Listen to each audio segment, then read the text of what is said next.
मेरा नाम मीरा है और मेरी उम्र अभी 24 साल है। लोग कहते हैं कि 24 साल की उम्र जिंदगी के सबसे हसीन सपने देखने की होती है, लेकिन मेरी जिंदगी इस बड़े से सुनसान घर की चौखट पर थमी हुई है। मेरी शादी 2 साल पहले आकाश से हुई थी। आकाश दिखने में किसी ख्वाब जैसा था, पर शादी के महज 6 महीने बाद ही वह कनाडा चला गया। मैं यहाँ अपने ससुर जी, जिन्हें सब ठाकुर साहब कहते हैं, उनके साथ रह गई। हमारी हवेली जितनी बड़ी है, उसमें तन्हाई उतनी ही गहरी है। मेरी सुबह रसोई में चूल्हा जलाने और बाबूजी की दवाइयाँ याद करने से शुरू होती है। वह 65 साल के हैं। उनका रोब आज भी बरकरार है, लेकिन उनकी आंखों में अपने बेटे से दूर होने का दर्द साफ दिखता है। वह मुझे बहू नहीं, बेटी मानते हैं। लेकिन एक 24 साल की लड़की के अंदर भी तो अरमान होते हैं। जब रात को मैं अपने कमरे में अकेले सोती हूँ, तो दरोदीवार मुझसे सवाल करते हैं। एक दिन आकाश का वीडियो कॉल आया। वह बहुत रोमांटिक मूड में था। उसने कहा कि वह मेरे लिए वीजा लगवा रहा है, लेकिन उसने एक ऐसी शर्त रखी जिसने मेरे पैरों तले जमीन खिसका दी। उसने कहा कि मुझे कनाडा आने के लिए बाबूजी को गांव के पुराने घर में अकेला छोड़ना होगा। मैंने जब आंगन में देखा, तो बाबूजी अपनी लाठी के सहारे ढलते सूरज को देख रहे थे। मेरे अंदर एक जंग शुरू हो गई। एक तरफ मेरा पति और मेरा सुकून था, और दूसरी तरफ वह बुजुर्ग ससुर जो मेरे भरोसे जी रहे थे। क्या मैं अपने सुकून के लिए उनका साथ छोड़ दूं? मेरी जवानी और मेरा फर्ज आज एक दूसरे के सामने खड़े थे। मैंने सोचा था कि शादी के बाद एक नई दुनिया बसेगी, लेकिन यहाँ तो मुझे अपनों के बीच ही फैसला करना था। आकाश की बातें मेरे कानों में गूंज रही थी, लेकिन बाबूजी का वह थका हुआ चेहरा मेरी रूह को झकझोर रहा था। हवेली की हर दीवार जैसे मुझसे सवाल कर रही थी कि क्या एक बहू का रिश्ता सिर्फ रसोई तक है या उससे बढ़कर भी कुछ। आकाश ने फोन पर बड़ी बड़ी बातें की थीं। उसने वहां के नए घर, चमचमाती सड़कों और हमारी आने वाली रोमांटिक जिंदगी के किस्से सुनाए, पर उसने एक बार भी यह नहीं सोचा कि उसके बूढ़े बाप का क्या होगा। मैंने जब ठाकुर साहब को देखा, तो उनकी आंखों में एक अजीब सा डर दिखा। शायद उन्हें एहसास हो गया था कि उनका बेटा उन्हें बोझ समझने लगा है। मेरी 24 साल की धड़कती उम्मीदों और मेरे संस्कारों के बीच एक ऐसा युद्ध शुरू हो चुका था जिसका नतीजा मेरी पूरी जिंदगी बदल देने वाला था। मैंने तय किया कि मैं इस बारे में बाबूजी से बात करूंगी, लेकिन उनके कमरे के बाहर पहुंचते ही मेरे कदम थम गए। वह अपनी दिवंगत पत्नी की तस्वीर से बातें कर रहे थे और कह रहे थे कि उन्हें लगता है उनका वक्त अब करीब है। यह सुनकर मेरा दिल बैठ गया। मैंने सोचा कि अगर मैं चली गई तो इनका क्या होगा। क्या मेरा रोमांटिक होना और अपनी खुशी चुनना गलत है, या फिर एक बेटी बनकर अपने ससुर की सेवा करना ही मेरा असली धर्म है। मेरे दिमाग में हजारों सवाल उठ रहे थे और बाहर बारिश शुरू हो गई थी, बिल्कुल मेरे मन की हलचल की तरह। आकाश के साथ बिताए वो चंद हसीन पल मेरी आंखों के सामने तैरने लगे। उसका वो मुझे गले लगाना और वादे करना, सब एक तरफ था और दूसरी तरफ इस घर की मर्यादा। मुझे समझ नहीं आ रहा था कि मैं अपनी सिसकती हुई इच्छाओं को दबा दूं या फिर इस बुजुर्ग के बुढ़ापे की लाठी तोड़ दूं। इस कशमकश ने मुझे अंदर तक तोड़ दिया था, पर मुझे पता था कि कल की सुबह मेरे लिए एक नया इम्तिहान लेकर आएगी। अगली सुबह जब मैं उठी तो रात भर की बारिश थम चुकी थी, लेकिन मेरे मन का तूफान अभी भी शांत नहीं हुआ था। मैंने हमेशा की तरह बाबूजी के लिए चाय बनाई और जब उनके कमरे में गई तो देखा कि वह अपनी पुरानी आराम कुर्सी पर बैठे खिड़की से बाहर देख रहे थे। उनकी आंखें कुछ नम थी, जैसे उन्होंने भी पूरी रात जागकर बिताई हो। मैंने चाय का कप मेज पर रखा और उनके पैरों के पास बैठ गई। बाबूजी ने मेरे सिर पर हाथ रखा और बड़े धीमे स्वर में बोले, मीरा, आकाश से बात हुई तुम्हारी? वह खुश तो है न? मैंने अपनी सिसकी दबाते हुए कहा, जी बाबूजी, वह बहुत खुश है और वह मुझे जल्द ही वहां बुलाना चाहता है। बाबूजी के चेहरे पर एक फीकी मुस्कुराहट आई, पर उनकी आंखों का दर्द छिप न सका। उन्होंने मुझसे कहा कि एक बाप के लिए इससे बड़ी खुशी और क्या होगी कि उसका बेटा और बहू साथ रहें, पर उनके शब्दों के पीछे छिपा खालीपन मुझे साफ महसूस हो रहा था। दिन भर मैं घर के कामों में उलझी रही, लेकिन आकाश की वह शर्त कि बाबूजी को गांव भेजना होगा मेरे कानों में किसी जहर की तरह घुल रही थी। शाम को फिर आकाश का फोन आया। इस बार उसका अंदाज और भी ज्यादा जिद भरा था। उसने कहा, मीरा, मैंने गांव वाले घर की मरम्मत के लिए पैसे भेज दिए हैं। अगले महीने तुम यहाँ आ रही हो और बाबूजी वहाँ शिफ्ट हो जाएंगे। मेरा खून खौल उठा पर मैं शांत रही। मैंने पूछा, क्या तुमने एक बार भी उनसे पूछा कि क्या वह इस उम्र में अकेले उस पुराने घर में रह पाएंगे? आकाश झल्ला उठा और बोला, वह अकेले नहीं होंगे, गांव में और भी लोग हैं। तुम बस अपनी पैकिंग पर ध्यान दो। फोन रखने के बाद मैं बहुत देर तक आईने के सामने खड़ी खुद को देखती रही। मेरी 24 साल की उम्र, मेरा श्रृंगार, मेरी अधूरी ख्वाहिशें सब एक तरफ थीं और दूसरी तरफ वह पिता समान ससुर। रात के सन्नाटे में जब बाबूजी खांस रहे थे, मैं पानी लेकर उनके पास गई। उन्होंने मेरा हाथ पकड़ लिया और बोले, बेटी, अगर मेरी वजह से तुम्हारी गृहस्थी में कोई अड़चन आ रही हो तो मुझे बता देना, मैं खुशी खुशी गांव चला जाऊंगा। उनके इन शब्दों ने मेरे दिल के टुकड़े टुकड़े कर दिए। मुझे समझ आ गया कि बाबूजी ने सब कुछ सुन लिया था। मेरी आंखों से आंसू बहने लगे। एक बहू के रूप में मेरा जो रोमांटिक और खुशहाल सपना था, वह अब एक बड़े फैसले की दहलीज पर खड़ा था। मैंने तय किया कि मैं आकाश की बात मानकर भागूंगी नहीं, बल्कि यहीं रहकर अपने इस घर और इस रिश्ते को बचाऊंगी। उस रात मैंने पहली बार अपने पति के खिलाफ जाने का साहस जुटाया। मैंने सोचा कि क्या प्यार सिर्फ साथ रहने में है या अपनों का साथ निभाने में? हवेली की उन ठंडी दीवारों के बीच मुझे एहसास हुआ कि मेरा असली वजूद इस घर की इज्जत और इन बुजुर्ग की सेवा में है, न कि किसी परदेसी जमीन पर अपने ससुर को बेसहारा छोड़कर जाने में। यह मेरे जीवन का सबसे कठिन अध्याय था, जहां मुझे अपनी खुशी और अपने चरित्र के बीच किसी एक को चुनना था। अगले 2 दिन घर के माहौल में एक अजीब सी खामोशी छाई रही। बाबूजी ने खाना पीना कम कर दिया था और वह ज्यादातर समय अपनी पत्नी की तस्वीर के सामने बैठे रहते थे। मुझे पता था कि उनके मन में यह डर बैठ गया है कि वह अब इस घर में एक बोझ बन चुके हैं। उधर आकाश लगातार मुझे मैसेज कर रहा था और कनाडा की चकाचौंध वाली तस्वीरें भेज रहा था। उसने एक आलीशान अपार्टमेंट की फोटो भेजी और लिखा, मीरा, देखो यहाँ की बालकनी से पूरा शहर दिखता है। हम यहाँ अपनी नई जिंदगी की शुरुआत करेंगे, बिल्कुल वैसे ही जैसे तुमने चाहा था। उसकी बातों में रोमांस तो था, पर उस रोमांस में अपनों के लिए कोई जगह नहीं थी। मेरी 24 साल की उम्र का एक हिस्सा उस आजादी और सुख की तरफ खिंच रहा था, लेकिन मेरा ज़मीर मुझे झकझोर रहा था। तीसरे दिन दोपहर में जब बाबूजी सो रहे थे, मैंने अपनी अलमारी खोली और अपनी शादी का जोड़ा निकाला। उस लाल जोड़े को देखकर मुझे वह दिन याद आया जब बाबूजी ने कन्यादान के वक्त मेरा हाथ आकाश के हाथ में देते हुए कहा था, आज से तुम सिर्फ बहू नहीं, इस घर की लक्ष्मी और मेरी बेटी हो। उन यादों ने मुझे इतनी हिम्मत दी कि मैंने तुरंत आकाश को वीडियो कॉल किया। आकाश ने फोन उठाते ही मुस्कुराकर कहा, क्या हुआ जान? पैकिंग शुरू कर दी। मैंने बहुत ही शांत और दृढ़ लहजे में कहा, आकाश, मैं कनाडा जरूर आऊंगी, पर एक शर्त पर। बाबूजी हमारे साथ रहेंगे। अगर आप उनके लिए वहां जगह नहीं बना सकते, तो मेरे लिए भी वहां कोई जगह नहीं है। आकाश का चेहरा गुस्से से लाल हो गया। उसने चिल्लाकर कहा, तुम पागल हो गई हो मीरा। वहां का लाइफस्टाइल अलग है, वह वहां एडजस्ट नहीं कर पाएंगे। मैंने जवाब दिया, एडजस्ट उन्हें नहीं, हमें करना होगा आकाश। जिस बाप ने तुम्हें पाल पोस कर इस काबिल बनाया कि तुम आज कनाडा में हो, उन्हें तुम पुराने घर के अंधेरे कमरे में नहीं छोड़ सकते। हमारी बहस काफी देर तक चली और आखिर में आकाश ने गुस्से में फोन काट दिया। मैं वहीं फर्श पर बैठकर रोने लगी। तभी मैंने महसूस किया कि पीछे कोई खड़ा है। मुड़कर देखा तो बाबूजी आंखों में आंसू लिए खड़े थे।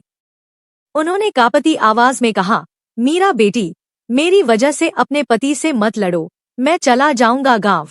मैंने उठकर उनके हाथ थाम लिए और कहा, नहीं बाबूजी, आप कहीं नहीं जाएंगे। यह घर आपका है और आपकी बेटी भी यहीं रहेगी। अगर आकाश को अपनी पत्नी चाहिए तो उसे अपने पिता का सम्मान भी करना होगा।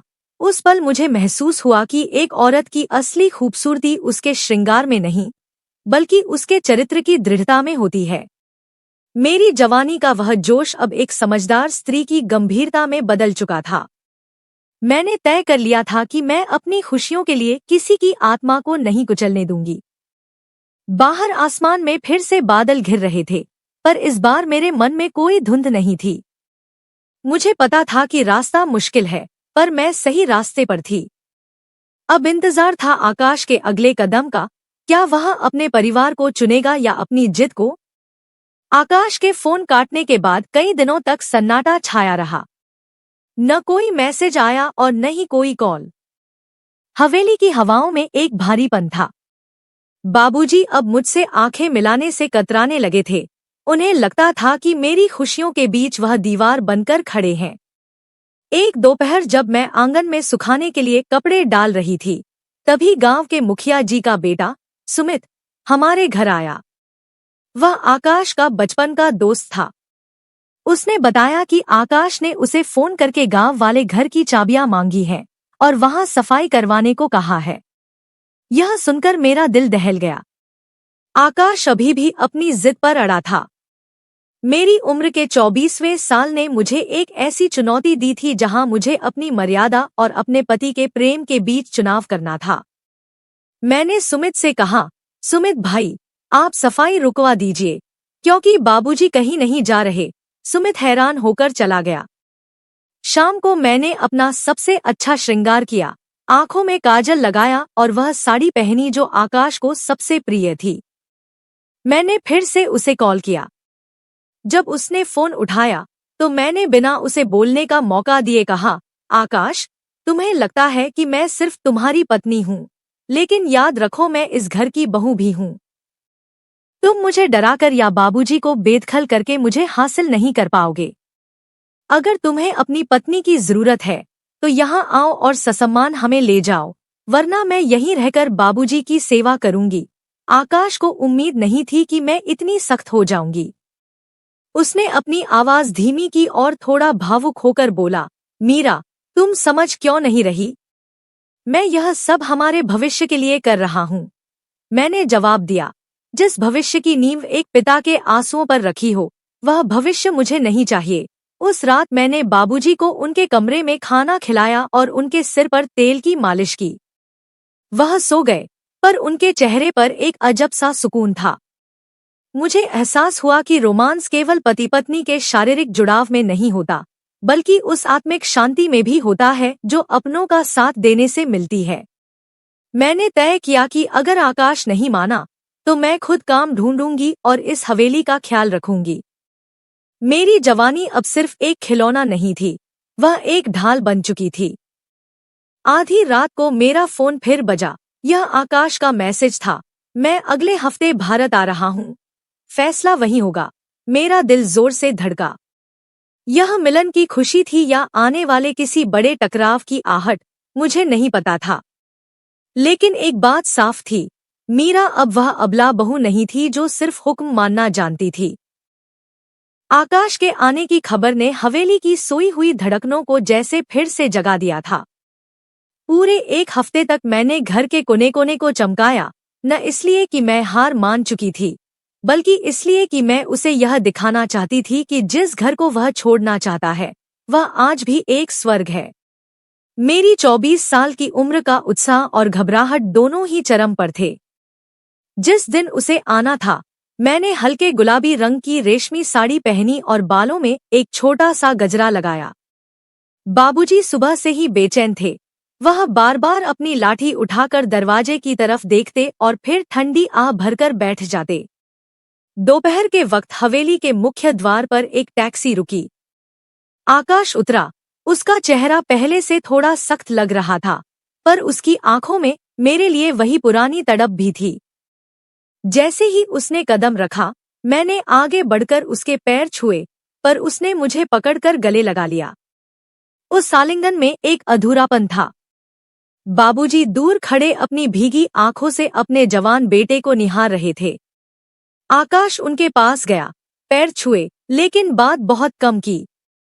रात को जब हम अपने कमरे में अकेले थे, माहौल में एक अजीब सा तनाव और रोमांस का मिलाजुला एहसास था।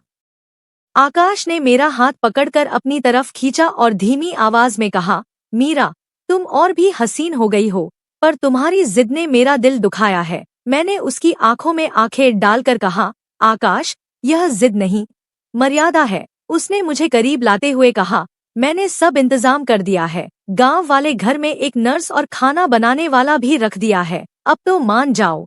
मेरा दिल टूटा कि वह अभी भी वहीं खड़ा था। मैंने धीरे से उसका हाथ हटाया और कहा, आकाश, प्यार समझौते का नाम नहीं होता। अगर आप आज बाबूजी को छोड़ेंगे तो कल हमारे बच्चे हमें छोड़ देंगे।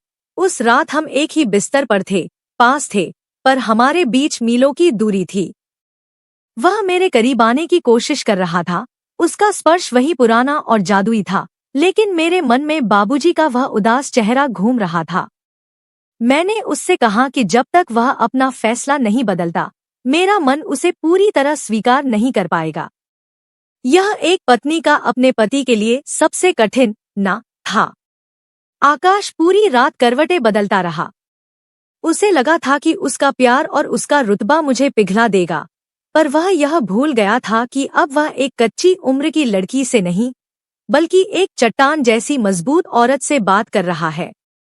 सुबह जब सूरज की पहली किरण खिड़की से आई, मैंने देखा कि आकाश बाबूजी के कमरे के बाहर खड़ा उन्हें सोते हुए देख रहा था। क्या उसका दिल पिघल रहा था या यह किसी बड़े तूफान से पहले की शांति थी? मेरी परीक्षा अभी खत्म नहीं हुई थी, बल्कि अब तो यह एक नया मोड़ लेने वाली थी। अगले दिन की सुबह हवेली में एक भारी सन्नाटे के साथ शुरू हुई। आकाश के भारत आने का यह दूसरा दिन था, लेकिन घर में वह रौनक नहीं थी जो एक बेटे के लौटने पर होती है। मैंने रसोई में जाकर बाबूजी के लिए दलिया और आकाश के लिए उसकी पसंद का नाश्ता तैयार किया। जब मैं डाइनिंग टेबल पर प्लेट्स लगा रही थी, तब आकाश वहां आया। उसकी आंखें लाल थी, जैसे वह पूरी रात सोया न हो। वह चुपचाप अपनी कुर्सी पर बैठ गया और मुझे काम करते हुए देखता रहा। मेरी 24 साल की काया में एक अजब सी फुर्ती और मन में हजारों सवाल थे। मीरा, यहाँ बैठो, आकाश ने गंभीर स्वर में कहा। मैं उसके पास वाली कुर्सी पर बैठ गई। उसने मेरा हाथ अपने हाथों में लिया और बोला, मैंने पूरी रात सोचा। मुझे समझ नहीं आ रहा कि तुम इतनी जिद्दी कैसे हो गई। क्या तुम्हें अपनी जिंदगी प्यारी नहीं? कनाडा में जो सुख सुविधाएं मैं तुम्हें दे सकता हूँ, वह यहाँ इस पुराने घर में कभी नहीं मिलेंगी। वहाँ हम आजाद होंगे, कोई रोक-टोक नहीं होगी। हम अपनी रोमांटिक लाइफ को वैसे जिएंगे जैसा हमने सोचा था। मैंने उसकी आंखों में देखते हुए शांति से जवाब दिया, आकाश, सुख सुविधाएं शरीर को आराम दे सकती हैं, पर आत्मा को नहीं। जिस आजादी की आप बात कर रहे हैं, अगर वह अपनों को त्याग कर मिले, तो वह आजादी नहीं, अकेलापन है। तभी बाबूजी कमरे से बाहर आए। उन्होंने शायद हमारी बातें सुन ली थी। वह बहुत कमजोर लग रहे थे। उन्होंने दीवार का सहारा लिया और बोले, आकाश, बेटा, तू मीरा को परेशान मत कर। मैंने अपना सामान बांध लिया है। आज दोपहर को मैं गांव निकल जाऊंगा। यह सुनकर मेरे हाथ से चाय का कप छूटते छूटते बचा। मैंने चिल्लाकर कहा, नहीं बाबूजी, आप कहीं नहीं जाएंगे। लेकिन बाबूजी ने अपना हाथ उठाकर मुझे चुप रहने का इशारा किया। उनकी आंखों में जो लाचारी थी, उसने मेरा कलेजा चीर दिया। आकाश चुप रहा। उसने अपने पिता को रोकने की एक कोशिश तक नहीं की। दोपहर हुई, गांव से वही टैक्सी बुलाई गई। बाबूजी ने अपना पुराना ट्रंक और लाठी उठाई। वह हवेली की हर दीवार को ऐसे देख रहे थे जैसे आखिरी बार विदा ले रहे हों। जब वह मेरे पास आए, तो उन्होंने मेरे सिर पर हाथ रखा और फुसफुसाते हुए कहा, जीती रह बेटी, तूने मेरा बहुत मान रखा, पर अब अपनी गृहस्थी बसा। वह चले गए। टैक्सी के धुआं छोड़ते ही मुझे ऐसा लगा जैसे इस घर की आत्मा चली गई हो। आकाश ने मेरे कंधे पर हाथ रखा और कहा, अब सब ठीक हो जाएगा मीरा। चलो पैकिंग शुरू करें। मैंने उसका हाथ झटक दिया। मेरी आंखों में आंसू नहीं, बल्कि एक आंख थी। क्या आपको वाकई लगता है कि अब सब ठीक होगा? आपने सिर्फ अपने पिता को घर से नहीं निकाला, बल्कि मेरा भरोसा भी तोड़ दिया है, मैंने कहा और अपने कमरे की तरफ भाग गई। कमरे में जाकर मैंने दरवाजा बंद कर लिया। आकाश बाहर से दरवाजा खटखटाता रहा, माफी मांगता रहा, रोमांस और प्यार की दुहाई देता रहा, पर मुझे वह सब अब खोखला लग रहा था। शाम के धुंधलके में मैंने खिड़की से देखा, वह बड़ा सा आंगन जहां बाबूजी टहलते थे, अब बिल्कुल खाली था। मुझे अपनी उम्र के इस पड़ाव पर एहसास हुआ कि प्यार केवल शारीरिक आकर्षण या मीठी बातों का नाम नहीं है। प्यार तो सुरक्षा है, प्यार त्याग है। रात के 2 बज रहे थे। मैंने धीरे से दरवाजा खोला। आकाश सोफे पर सोया हुआ था। मैंने अपना फैसला कर लिया था। मैंने एक छोटा सा बैग तैयार किया और चुपचाप हवेली के पिछले दरवाजे से बाहर निकल गई। मुझे पता था कि मुझे कहाँ जाना है। मुझे उस पुराने गांव के घर जाना था जहां मेरे पिता समान ससुर अकेले अंधेरे में बैठे होंगे। मैंने स्टेशन की तरफ जाते हुए पीछे मुड़कर नहीं देखा। मेरी 24 साल की जिंदगी का यह सबसे साहसी कदम था। मैंने तय किया था कि अगर आकाश को मैं चाहिए, तो उसे उसी गांव की मिट्टी में मुझे ढूंढने आना होगा और अपने पिता के चरणों में गिरकर माफी मांगनी होगी। हवेली का वह ऐश्वर्य और आकाश का वह अधूरा रोमांस अब मेरे लिए कोई मायने नहीं रखता था। अंधेरी सड़क पर चलते हुए मुझे डर नहीं लग रहा था, क्योंकि मेरे साथ मेरा स्वाभिमान और मेरा कर्तव्य था।